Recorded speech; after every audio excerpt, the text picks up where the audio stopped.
రాజ్యమేది లేదు గాని రాణిలాగా చూసుకుంటా, కోట కట్టలేను గాని కళ్ళల్లో నిన్నే దాచుకుంటా. రాత ఎట్లా రాసి ఉన్నా మార్చి నీతో రాసుకుంటా, స్వర్గమంటూ ఉన్నదంటే అది నీతోనే ప్రతిరోజు పంచుకుంటా.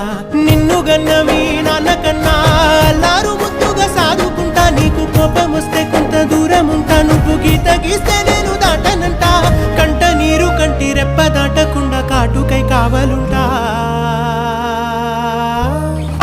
రాంబాయి నీ మీద నాకు మనసాయనే, ఏనాడు నిన్ను వీడిపోని నీడైతనే.